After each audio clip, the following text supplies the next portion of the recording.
quite different than the last talk that we did because it's going to be much more interactive. There is a ton of information out there about stress, a whole ton of information. And I think some of the problem with, there's a couple of problems that go along with all that information. Number one is like assimilating all that information, and then there's assimilating it, knowing what to do with it. And then the third one is that I think most of us don't really believe there's anything we can do about our stress level. And that's the one we're really going to spend a lot of time on today, because I think it's that mindset that helps us to take stress and just sweep it under the rug. And I think that's what most of us do, is we just, if I can just get through this, but then the get through it never actually happens, because unfortunately we've put our lives to the point where we live at that place. And so you get through it to get to the next stressor, and there's never an end to that. So we're gonna start out with some basics first, okay? I want to start out, can't decide which way to go first. Do we make the collective list or do we go through the hormones first? Oh, it's so stressful. All right, I guess let me give you the science first, because from there we're going to do a lot of interaction and talking, and so I think it's good if maybe you have some sort of scientific base. There's a high stool right there, and then there's also another one here. Let me grab it for you. Here we go. Yeah, listen. Except the only bad thing about a bar stool is then you want a beer. It's not, de-stress. Should have had a wine and beer here. We should have had. Okay, so we'll start with the scientific background. So I'm going to give you all the information. Okay, we're going to assemble information, then we're going to assimilate. We're going to talk about how to use that information and actually make it practical to you. And then I'm going to let you see just how stressed out you really are, and we're going to talk about some practical tips for doing something. And our goal is to do all of that in 56 minutes. So we can do it. No stress. Okay, so let's start out by, I want to talk to you about hormones first. So we kind of did the same thing in the nutrition talk. We talked about insulin and the role that insulin plays and how it's super important. And like when we're talking about diet and weight loss and maintaining the physique that we want, we can't do that without talking about insulin, right? That's what we talked about in the nutrition class. Well, when we're talking about stress, we can't talk about stress without talking about hormones, because we all know that when we get stressed, what's the hormone? Everybody knows it. It's the one that's responsible for belly fat and all this other stuff. Right, cortisol, right? We all know cortisol, but do we really know cortisol? Okay, and so I want to start out by making sure like you really get that, like what is that? Because I think that can kind of seem like, well, yeah, like I've got beer floating in my veins too, or I've got wine depending on the night of the week, or whatever. But this cortisol is coming in and it's floating in, and what's it doing? What's it made of? What's its responsibility? And why should you even care, right? And so that's what we want to start out by talking about. So understand that all of your sex hormones, and this might be a big shocker for all of your sex hormones start as a base of cholesterol. So this is really important because in our society we're taught that the lower your cholesterol, the better. That's actually inaccurate, and if your cholesterol is too low, which you don't hear people talk about very often, but for a female that's anything below 180. Even 180 is on the low end of that. And if you're below that, the cholesterol is the base that forms the sex hormones. So for example, like if this is a cholesterol, maybe estrogen looks like this, and cortisol looks like that, and testosterone looks like this, but they've all got to have this there first. So that's super important for people to understand, because we can't even talk about cortisol if we don't talk about cholesterol first. That would be like talking about building a home without talking about the piece of land you're going to put it on. It can't happen. Okay, so that's just a little nugget that I like to put out there, because I think a lot of people walk around with like, my cholesterol is 152, and like someone comes in and tells me that, and I'm like, stop everything, whoa, we can't do anything else, like we've got to address this first. So that's really important to know. Okay, so most of you have a chart. I think everybody has one. It looks like this, and I want to start by looking at that, because I want you to understand what happens in your hormones when extra cortisol is necessary. Okay, so you can see here at the very top is cholesterol. So it's a little bit of a flow chart. Okay, cholesterol is the base for the mother hormone, and the mother hormone I don't know why it's called the mother hormone. I guess it could be the daddy. I mean, whatever, it doesn't matter. It's called pregnenolone. Mother's fine? Okay, mother's fine. Thank you for, good, all right. So is pregnenolone, okay? And from pregnenolone, that's where you go on and you make all the other, like the testosterones, the progesterones, the estrogens, and then you can see this thick line here, okay? So cortisol is in there, it happens. It's a derivative of progesterone, okay? Unless you need more of it than is normal. And then when that happens, that's called the pregnenolone steal.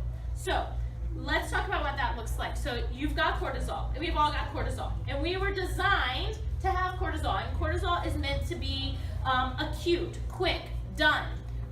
But when you live at a space where that cortisol is necessary, and we'll talk about what it does in a minute, and it continues to be necessary, and it continues to be necessary, then pregnenolone steal happens. And what that means is instead of going through all these other steps to get to cortisol, we just take it from the top.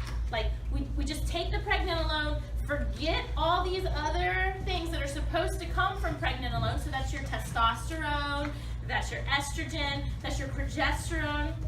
Menopause, hot flashes, think about that. Can't lay down muscle on your frame. For men, that's testosterone, and for women, right? So what happens is cortisol steals that pregnenolone, and none of the rest of that stuff matters. And the reason it doesn't matter is because what cortisol does is it comes in and it sends the signal to the body to release glucose. We need glucose if we're gonna run from a saber-toothed tiger, right? That's like our quick energy, right? And so it sends that message, and that's necessary for survival, right? Having sex isn't necessary for survival. It's nice. It's a bonus, right? Having babies isn't necessary for survival. Some days I think that's a bonus. Some days I don't, right? But getting away, having glucose so that your muscles can fire is necessary for survival. So cortisol always wins in the war of hormones. Does that make sense? Can we see how that is? Does the flow chart help you understand that? Okay, because it's really necessary that you get that, because any male or female, any of the hormone issues that you may have at this point or may have in the future always start here. If you don't get this under control, there's nothing else you can do. Aside from if your cholesterol is low, then it starts there. But there's less of those people than there is of these people. Okay, so if your cortisol is shunting that pregnenolone, that's where you end up with like low T, low estrogen, low progesterone, those things like that. Now, do those things happen naturally over time? Yes, they do. But if cortisol is shunting it, then they're happening at a faster rate. Okay, so it's really important to understand. Okay, so your cells, they have receptors that respond to hormones, just like when we talked about insulin before. Okay. Now in women, this changes like on a weekly or a daily basis. Men might think this changes on a moment by moment basis, right? The hormone interplay there. But it's important to understand that we all have this lock and key system for our hormones, okay? I already said that, don't need to say that again. So it's really important to, just like in the insulin lock and key scenario, when there's too much of something, so when there's too much of the cortisol, right, then the locks and the keys get jammed, and then the cortisol is just free floating in your body, and it's creating a lot of havoc. Okay, so that is like so basic science there, but I think it's enough for you to get the picture of where cortisol is playing in. Okay, so I want to actually just read this next part to you, because I don't want to say it wrong, and I think it's really important that you get it, okay? So, and some of you have actually heard this one before, but I'm just going to read it again. It's important to note that while your brain is in control of when and how hormones are released, your brain is in control. That's going to be important to think about later, okay, when we're talking more about what's going on. Is in control of when and how hormones are released. Some tend to get out of control more quickly than others and trample everything in their path. Cortisol, for example, at the top of the hierarchy is controlled by the oldest, or the reptilian part of the brain. So we have these two parts of the brain. The reptilian part of the brain is the part that's responsible for just survival mode. So like when someone's like a vegetable, there's probably a more politically correct way to say that. But when they're a vegetable, the reptilian brain is still working. The limbic brain is no longer working. So cortisol is controlled by the reptilian brain.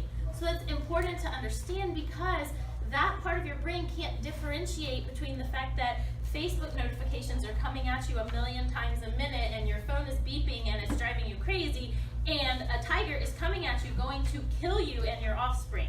They are the same thing, okay, from there. As you rush from task to task, you try to keep up with phone calls and texts, you compare yourself to everyone on Facebook, volunteer for 17 organizations, raise your perfect little children, and put dinner on the table. Cortisol creeps higher and higher. Stored glucose bursts free from the lock and key that we talked about until glucose stores are used up, and then you are craving an afternoon treat, that glass of wine or another jug of coffee. Does that sound familiar, right? So you know that slump. Yeah, I know it too. Like things are just going, and so the cortisol unlocks, the glucose flies out, blood sugar drops, and that's when you're like, Mama needs a glass of wine, right? That's like me every evening, but I try to resist. Sometimes it's a beer, but just for variety, right? So, but that's when you need that like injection, that caffeine, the wine, a sweet treat in the afternoon. Okay, so even worse, that glucose is released so that you can fight or flight. Notice that those are things that use up glucose, right? So flighting, that would use up, and fighting, I would joust here.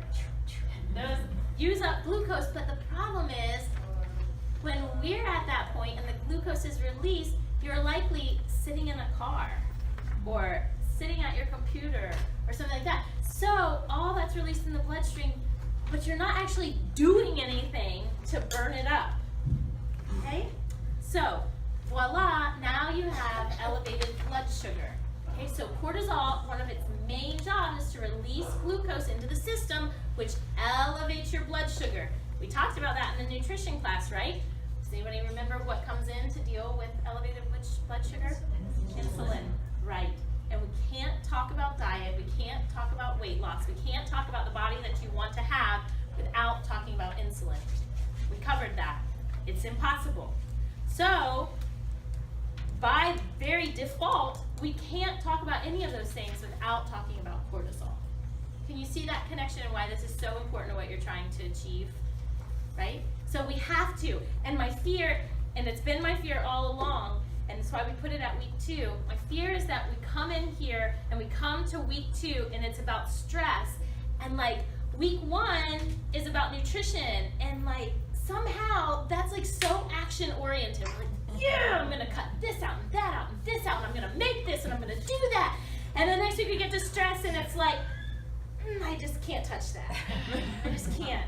Like I'm just not gonna even post on Facebook. There's no pretty pictures I can take of stress. There's no anything I can do. Let me just back up and I'll wait till next week. Except by next week, we've moved on and we haven't dealt with the very thing that you have to deal with to achieve the result that you want to achieve. And that's just where we're at. Okay? So hopefully this helps you open your eyes to see how important this topic is. And I think that as we go on, you're going to continue to see how important this topic is for you and realize that it really is just as important. I was so impressed by how many of you read the ingredient labels this last week. That's so awesome. It's an action step in the right direction. It's bringing it to the forefront, okay? You have to do that same thing with this. You have to bring it to the forefront and you have to look it in the face and be like, I don't know what to do with this. And then once you're there, then you can actually start to take action steps, no matter how tiny they are, okay? So, you. All right, I feel like after that, I feel like I need to have what's that called at the end? An invitation. In the Baptist church at the end, they always have the invitation. That's like, I need to have an invitation. Who wants to come down and confess their collective stress to me. Okay, all right, so we're going to write these down. Betsy was going to write, but she refuses. She says it's not that, her writing is not good enough. No, it's fine. I'm going to do it this way anyway. So what I want to do is I want to just start, let's make a big pile of stressors here. Let's talk about all the things that contribute to stress. Writing on a board. And our own. Dishes in the sink.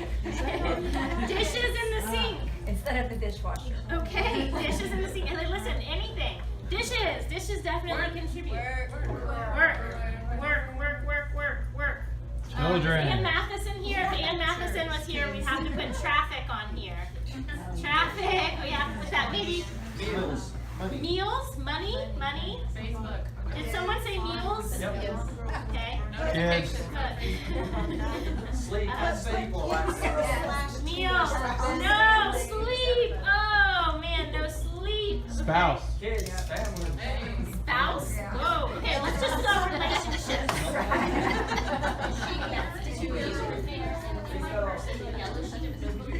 That has the remainder.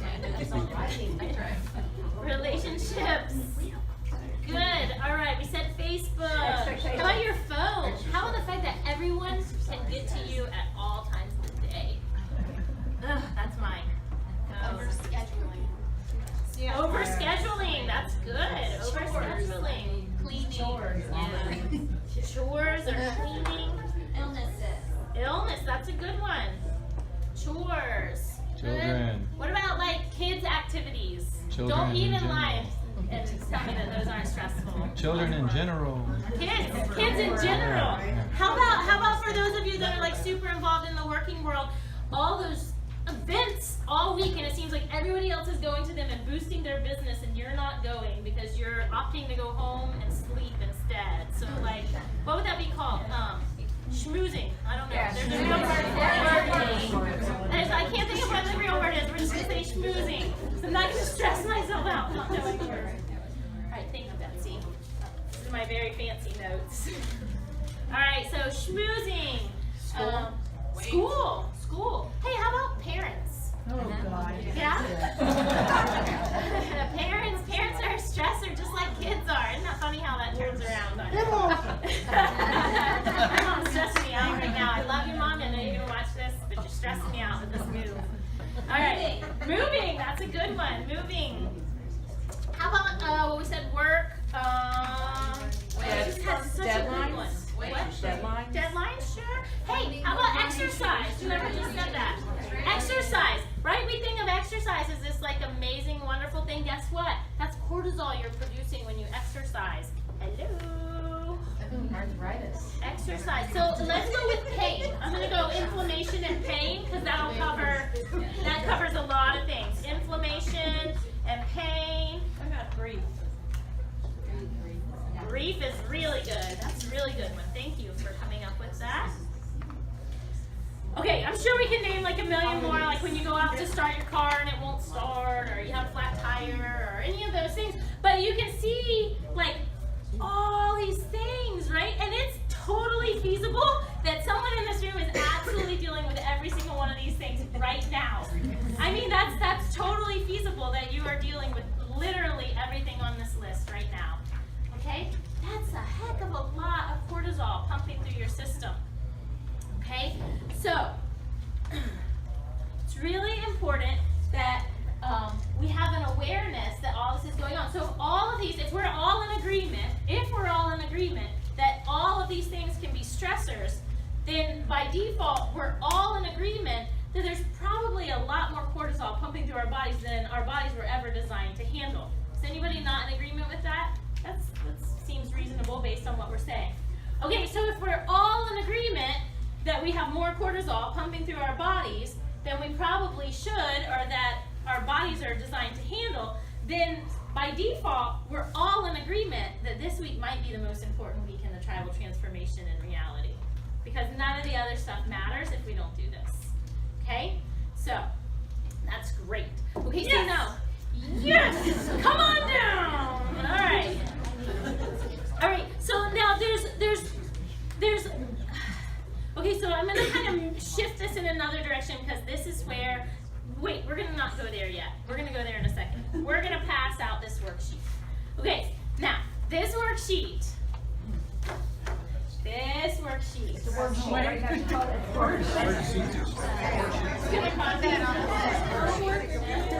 Hopefully I have enough of them.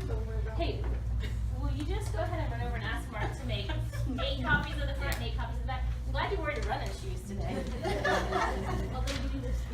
Right? Take one. No, she's doing squats. She's doing squats. Okay. No, she's not doing squat. Betsy never does squat.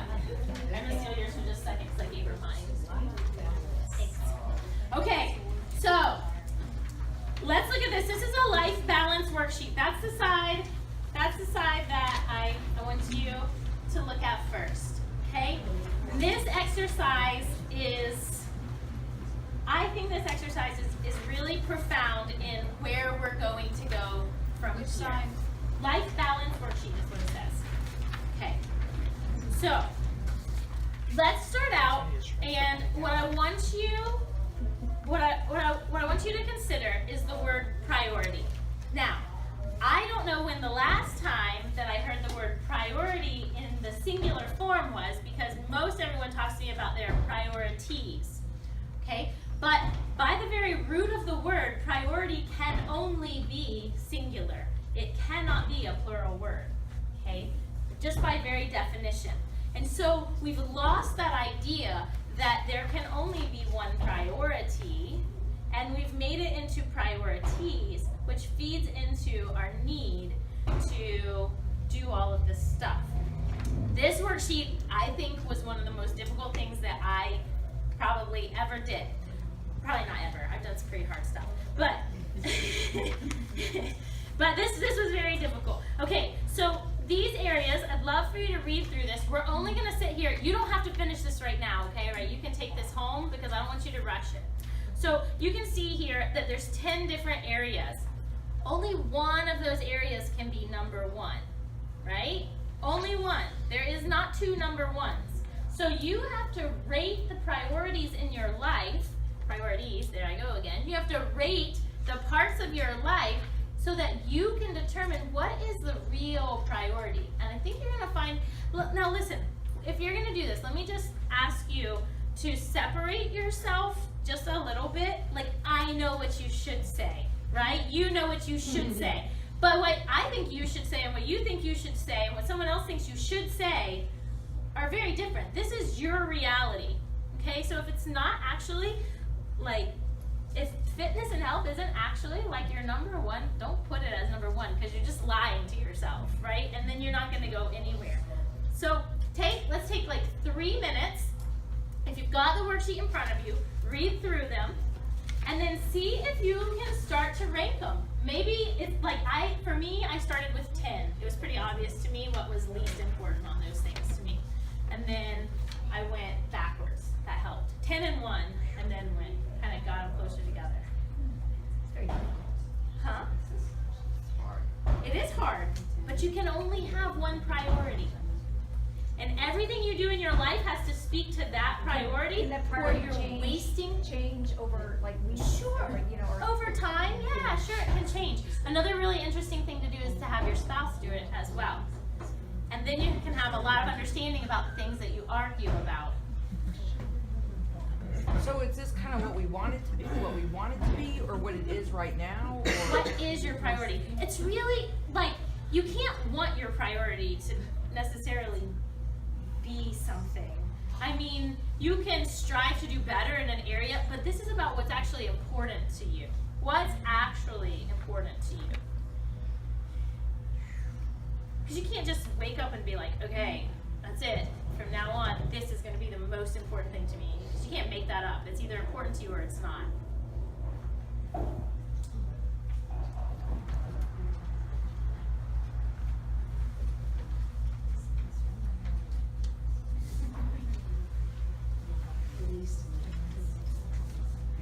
Did you get one, Brittany? Okay. I don't think Yes, I was like, why are they all just staring at me? Like, read your sheet.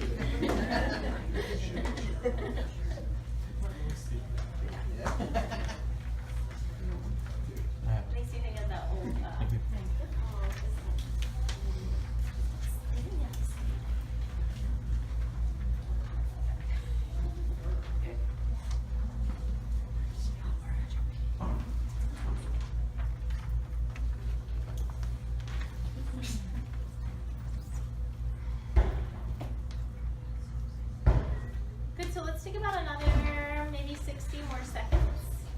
And you may not have written anything down yet, and that's totally fine. But I want you just to start to get the understanding of these things. EJ doesn't want his wife to cheat. Steal his answers. I didn't pick that. How could you pick that? You know, Mark and I did this. We did this years ago, and we actually had the same 3, but they were in a different order. So that was pretty interesting to see. And then it was like, oh, that's why. Some of these are just about tied together though. You know? So it's like But you can't talk. emotional health goes with about 4 different things for me. I mean, it goes with those things. Yes. Like in that, like your emotional health is improved because of like the fitness or health. Yeah, I get So that. which is the priority? Well, And this goes back to the seminar we had 9 weeks ago with you knowing my personality. So I'm going to question these things. and dissect these. dissect it. You know, I think when you're looking at it like that, I think you could say then, I think it's going to be very personal based on your experiences. Can I see it? I won't look at your answers. I can't, but somehow I'll not look at them. So like for me, emotional health isn't really a concern. Haven't ever really struggled with like self-confidence or self-worth. It's not really been a big struggle for me, so I would rank that very low for me. You see, because my personal place in life or my personal struggle with that hasn't put that up in like an important situation for me. However, I have struggled tremendously in romantic relationships, so that's a top one for me. Lauren, shut up.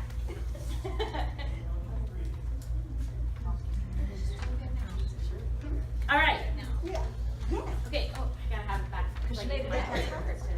All right. So there's something to think on. Something to think on, because as we keep going, you can kind of see how this all plays back. So on the back side, okay, and this is maybe something for later. We won't do this right now. But then you're going to take all 10 of those areas and rank them on a scale of 1 to 10 on how satisfied you are with them. Now there can be like all 10s. If you're satisfied with everything in your life and it's perfect, they can all be 10. That's fine.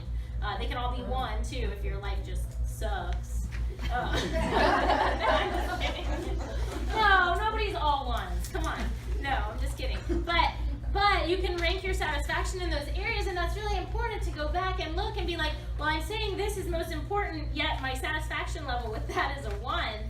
So then something's definitely amiss there, right? Like, that's a stressor in and of itself, because the very thing that you've said is your priority isn't in a satisfactory place right now.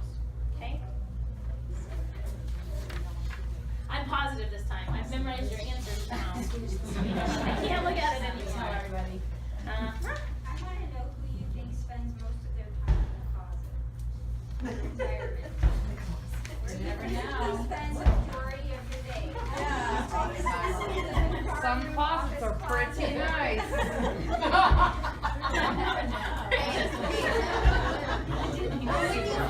Oh, no. Okay, sorry. Yeah, no. So what I'm saying there is, this is in regards to like people, like where you spend the most of your day. Okay, so like the people that are there. Maybe is it your car if you spend a lot of time there, your office, just the general like feeling there. So it's not like saying like necessarily in the closet, but like, but I mean, if you're living in the closet, that could probably be pretty stressful too. If you live in an unsafe place, I'm not really sure what I was thinking, but I almost saved that. Maybe. I tried. I am paying homage to perhaps people who haven't.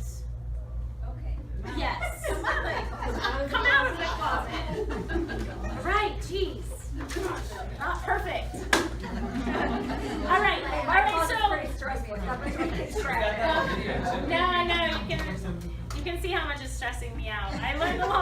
go. I'm not very perfect. I tried that for a long time. All right, so let's keep going then.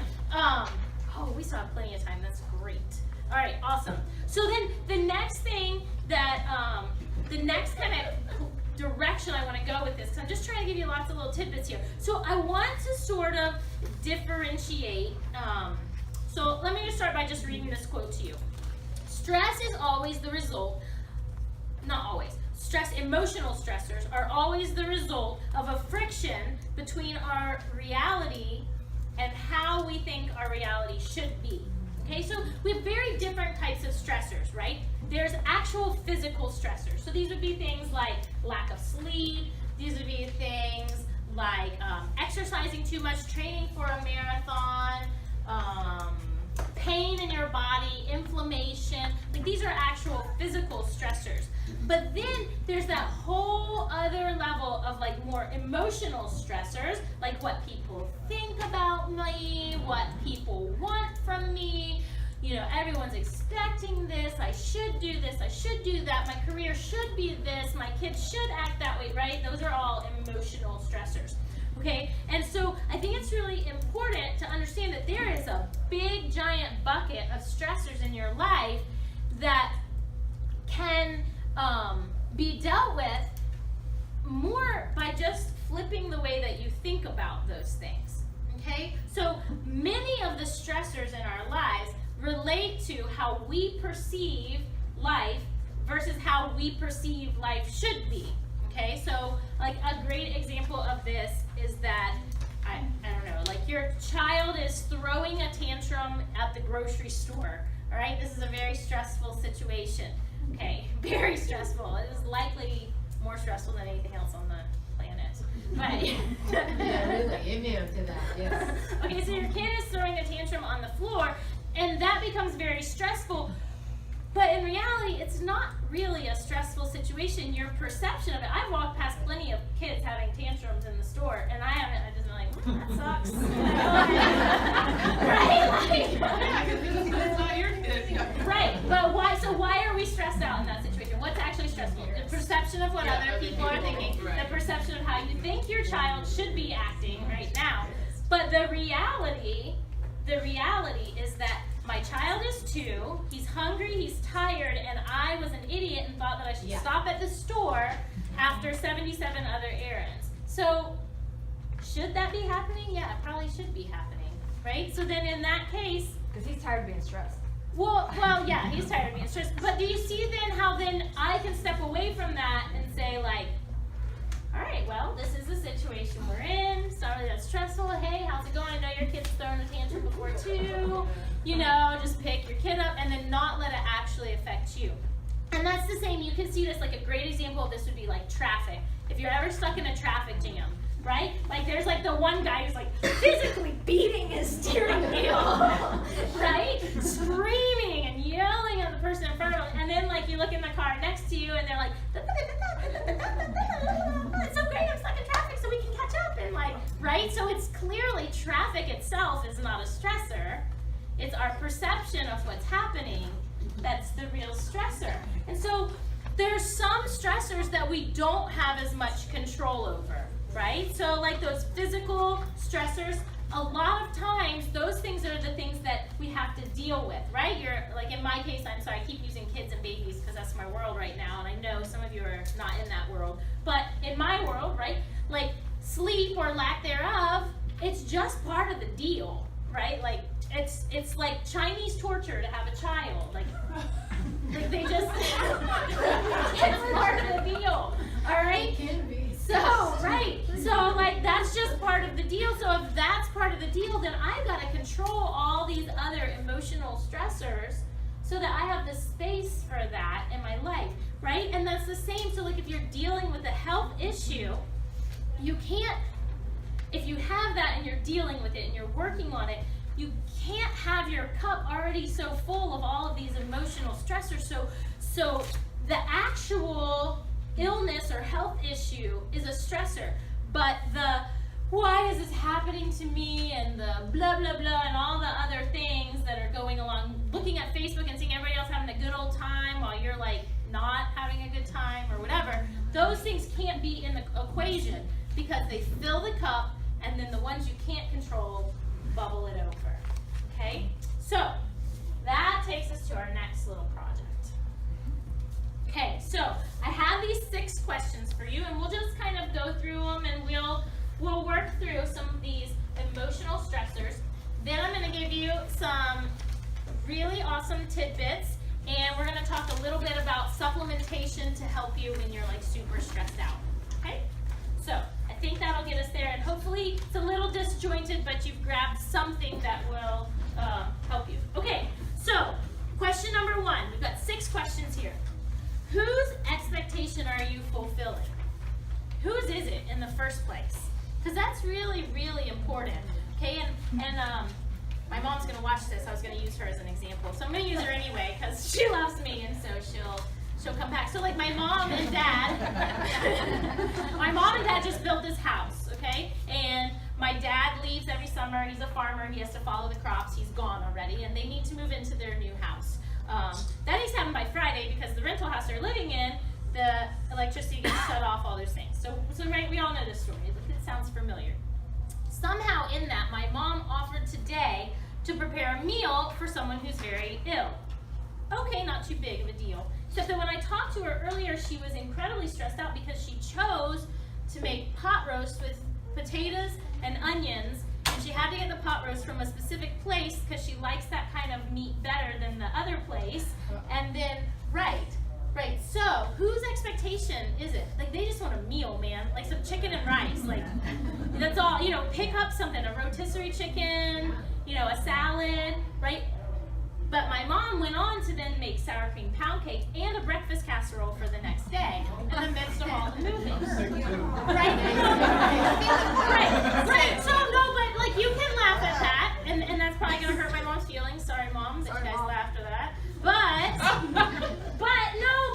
But we all do the same thing though. We all do it. So in this case, this is an example that's not important to you because maybe but my mom taught culinary arts. These people were teachers at the school that she taught, so she feels it's a big deal, to do that for them. And I think that you can probably find a similar example, maybe people with children, if you feel like your child has to be doing all these, all your friends' kids are making good grades and yours aren't, or they're involved in dance or sports or any of those kinds of things, I think you can probably relate. And then at work you can relate to that. Because, there's those people who, at work, they work all day, they pack up their stuff, they get in the car, drive home, pull it all back out, and keep working, right? But whose expectation is that?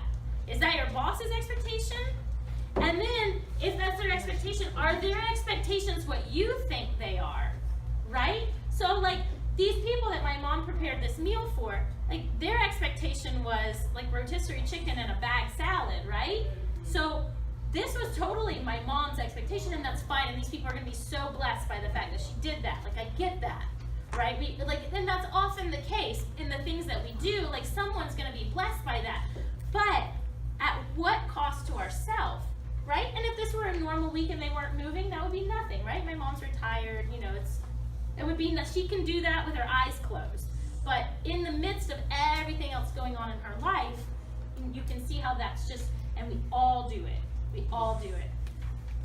I do it. I'm really bad about the same thing. I'll be I need to make homemade lotion this weekend, right? Because I couldn't just go to Marshall's and buy some of that good stuff that they have in the back, that's pretty darn good and going to be okay in the midst of feeding my family and running my business and those things. And I will literally feel myself I have to make lotion. I'm almost out, and I really have a whole another week, but what if next weekend I can't do it, and I think we all have a little bit of that. So, okay, this is a big one, number 3. Do these expectations, the ones that you're putting out here, are they in line with the priority? Are they in line with what you put as number 1 on your list? Because we spend a lot of time doing crap that doesn't even have to do with what's on our list, right? So if health and fitness is first on your list, but then you give up all your time on the weekend, when you would be, getting your workout in or whatever, then your satisfaction in health and fitness is really low, but you're telling me that's your number 1 priority, you see what a mismatch there is there, right? So are these expectations that you're trying so hard to fulfill in line with your priority, your number one? Okay, and that one I think might be like, I don't know, those three are all important. Like, whose expectation is it that you're working so darn hard for? Is the expectation what you think it is? Are you doing a bunch of stuff that you think everyone's expecting of you, and everybody's just like, oh, you did that? Oh, I didn't even notice. Like, right? This happens at home all the time, right? Colt doesn't even notice when I make the perfect meal. And you're like, hey, I'm just gonna thank you. I know. I appreciate it. Like, he's so happy with like organic canned green beans, and I'm like sauteing fancy green beans or whatever. He doesn't carry through it on the floor either way. All right, number 4. What can you let go? So of these expectations that are there, and of these things, and of these stressors, which of them can you let go? I think that's a really valid question, because when you're at that situation, and so we'll just use like my lotion situation, right? Like, what can I let go there? Well, I'm not gonna let go feeding my family. I'm not gonna let go, I can let go of lotion. Like, all right, that's fine. I'll use the crappy stuff for a week. Or do like me and just not use lotions. Yeah, or just get the coconut oil. So what is the good stuff at Marshall's? Oh, well, that's week 6. Can't jump ahead. That's very stressful if we jump ahead. All right. And then what would happen if you did let that thing go? All right, so another great example, this last year, so I was in Leadership Lakeland like 2 years ago, right? And everyone in there, oh my God, I don't know how they do all the stuff they do. Like, every night of the week, they have all these events, and they're like schmoozing, and I'm like, my business is never going to be successful. Like, because I just so I thought, okay, well, I'm just going to step out of my comfort zone. First of all, I hate all that stuff. I'm really bad at it. But that's just part of the reason I don't do it. So I got on a couple boards. I thought I'll start there, like some board meetings and some other stuff and all these things like that. Well, let me tell you what happened come when Colt could start moving. It was so easy when he was little, but then all of a sudden he could start moving, and I had to go through all these things, I'm sitting on these boards, and do I even really care? I just thought I was trying to connect with people, but whatever. And then can I let it go? And what would happen if I did? You want to know what happened? They were like, thanks for your service. And that was it. I built this all up to this thing, and then I write this long, elaborate email of I'm so sorry, and they were just like, okay, that's fine. I was okay. Okay, so what would happen if you let it go? And then where does self-care fit in? Where does that happen? Now, understand that to get here could take some time. So again, I'll use my example, because my life's all out there anyway, I don't really care. So in the example of our situation, it's taken us months to get to the point where I can take the afternoons off now. I don't have to be here. It was super stressful for me to be back in the afternoons, but we couldn't just I couldn't just be all right, well, I'm not doing it anymore, right? It doesn't line up with what I want to do, right? And so we had to work to get to that point. It started as one afternoon off and 2. So I'm not telling you you should go home and quit your job because it's not making you happy and matching your priority. Let's be super clear on that. That's my resignation. Let's use my boss. Let's be super clear, but we can start to think about these things in terms of how can we take steps in that direction, and then how can we start to switch the way that we're perceiving the more emotional stressors. Okay, so we talked about 17 different topics all wrapped up into stress, right? So it's a lot of stuff for you to so let's talk action steps, right? Because tonight you're all gonna go home and you're gonna write out your goals for your team leaders, and you're gonna send those in. We've got 1 week, just 1 week, where our intention is on stress. Some of you are going to stress out about this intention on stress, okay? And I don't want it to be that way, but I want you to take the time, and maybe that's your only goal, to sit down with that life balance sheet and the satisfaction levels and just do that and bring it to the awareness, right? So we talked about in nutrition, your first goal could just be, I'm still going to eat it, but I'll at least read the label first, right? Just start to bring the awareness to the front. Right, but if you're bringing the awareness there, start to be like, okay, like I'm cool with this. I'm sitting in this place. I've really screwed things up.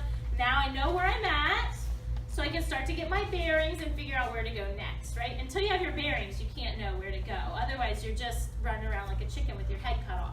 Okay, so life balance sheet, satisfaction levels, those things are really important. Okay, then after that, okay, maybe we can start to look at one stressor, just one, like kind of determining one stressor. Okay, and so some great action steps for that, right? We're going to talk about sleep next week. It has its own week, that stressor. So, but things like having the sound off on your phone, maybe not having your phone with you all the time, like having some technology-free time where no one can reach you, scheduling dates with yourself, right? So scheduling whatever that is, 3 1-hour blocks where it is scheduled, written in your planner, off on your calendar, blacked out, nothing goes here type thing for you to do stuff. Maybe if it's meals, you start looking at what you're expecting from yourself. Like, whose expectation is that? Someone said meals. Well, whose expectation is the meal you're putting together? Because listen, if you're doing rotisserie chicken and a bag of salad, that's a heck of a lot better than what a lot of people are doing. Go with it, right? And then it'll start to get easier. All right. So let's start to do that, and then maybe another goal that you can have for yourself is to take maybe 15 minutes at some point and just write out some of the things that are stressing you so that you can sit down with each of them and look at it and be like, okay, whose expectation is this? Is the expectation even what I think it is, right? Does that expectation match up with my priority? Even if all you hit is those first 3 questions for something that's stressing you out, to where you can step back from it and be like, you know what? It's not even really what I think it is. Okay? All right. Now, make sure you got everything on this one. Okay? I guess I should tell you this real quick. So I did write this down. I do think that's important. If some of this sort of seems like a little bit like hogwash to you, I want to point out to you the scenario of like, let's take, well, a lot of people, they go on these mission trips, right? And they go to places where people are poor and they like live in like these ramshackle huts and they have to like walk everywhere to get water, right? Those people should be stressed out, right? Because those would all be things that we would be stressed out about. But they actually report being some of like the happiest people when you go on these mission trips, right? So clearly, there's a lot of things that we perceive as stressors that really aren't. You can be happy in pretty much any scenario. And so you can kind of think that through. And I had written that down. I wanted to touch on it. So that's kind of jumping back. The last thing, now, sometimes it all falls in on you, right? And you just, there's always something you can do about it. There's always action steps. But there is times when like your parents are sick, and then like on top of that you get sick, and then on top of that, I don't know, your car breaks down. Like all these things are adding up. Or you're launching a new program at work, and you have a lot of meetings and evening events and things like that. So I wanted to give you some supplements that are very beneficial in times when you know that the stress is piling up. So for example, like I used this as we launched out this tribal transformation. Like this was a big project for me to do and balance on top of everything else. Okay, so just for Rosa, fermented cod liver oil would be one. So those come in capsules or liquid. Okay, it's naturally occurring vitamin A and vitamin D. Really, really, really good for you. Essential fatty acids, all those things. Magnesium. You can put an asterisk next to that one. That's super, super important. Most of us are deficient in magnesium. And the best thing about magnesium is you can take that orally, or you can soak in a bathtub with it, and your body can take it in that way. I prefer the second option. I actually do both. Epsom salt or magnesium flakes. You can order those online, yeah. Liquid too, you can put it on your tongue. Yep, there's a liquid too, right? But so magnesium's really, really important. You're probably deficient in it anyway, so you can go home and tell everyone that you have to soak in the bathtub, because that's what the lady in charge of the tribal transformation said. Tell them they can take it up with me. Because I'm so chill, I've been like supplementing it up. Can't ruffle me. All right, a B complex. So like in one of these situations, like a parent passes away or something like that, we had we had someone last year who lost a child, and the first thing we did when they came in was we just gave them, you know, like the supplement bouquet, because the B complex and the magnesium are just so important during that time. You're burning through those B vitamins, and you're not eating well probably either. Vitamin C, another one, so an immune booster. Are we getting, was our lemon water sufficient, or do we have to still supplement on top of? So like I supplement on top of, when I'm in super stress, like I have a vitamin C powder that I dump into my lemon water. Yeah, like, so the lemon water is good for like your day to day, like helping you out. But during a time of stress, so think about that. So what almost always happens after you've been stressed out, the first break, or you go on vacation or something, what always happens? You get sick, right? That's because you have completely, like your immune system is flat, and that vitamin C is super important for that immune boosting.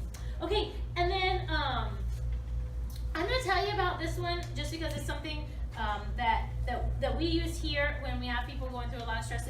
It's an adaptogen 1 complex. I'm going to tell you what's in it because you could actually just get the things that are in it, and that would work too.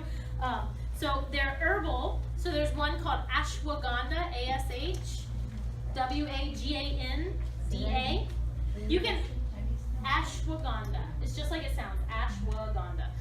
You can actually buy that powder at the juice box now. They've started carrying some herbal supplementation there, and that powder, you can just throw it into some smoothies. Betsy, you can attest to this one, how much difference it makes. Yeah, so like the racing brain, it's really good for the racing brain. So like when you like wake up in the middle of the night and you're so stressed out, you cannot make it stop, and you just sit there and it spins and spins. So what ashwagandha does is it comes in and it just like puts bubble wrap on the sharp corners. The corners are still there, just softens them a little bit. Best sleep you've had in a long time, yeah. So that's what I've been taking. Now we sell a complex, it's a tincture, it's a liquid. It actually has like ashwagandha, rhodiola, astragalus root. It's like a mixture of different ones. Doesn't matter. I think the one that really does the best is the ashwagandha. And you can put that in your hot tea, you can put it in a smoothie, anything like that. It's a fantastic herbal supplement. Rhodiola is also a really good one. It's spelled just like it sounds. What about the dosages? The dosages, like how many tea? Oh, yeah, gotcha. So with the tincture, which is what I use most of the time, like the dosage is right on there. Okay. It's like 2 squirts of it. With the powder, I usually just put like a spoonful in. I mean, you're not gonna hurt yourself, right? It'd be like, go outside and eat some grass. I mean, you'd have to eat a lot of grass before you'd hurt yourself, you know. I mean, it's true though. It is on something like that. It's really true. Like, I mean, it's funny because people get like all bent about herbal supplements, but then like they'll go take like a Nexium the second they have a little tiny indigestion. Like, let me pop something, you know. But you're gonna have a lot harder time hurting yourself with an herbal supplement than you would with even a regular medication. All right, that's it. We have 4 minutes to spare. Good. Yes? All right, that's a lot of information to take home. Go home, write your goals down. You need 2 of them for the week. Mail them to your team leader. Okay? All right, we're not going to stress out about the people that need to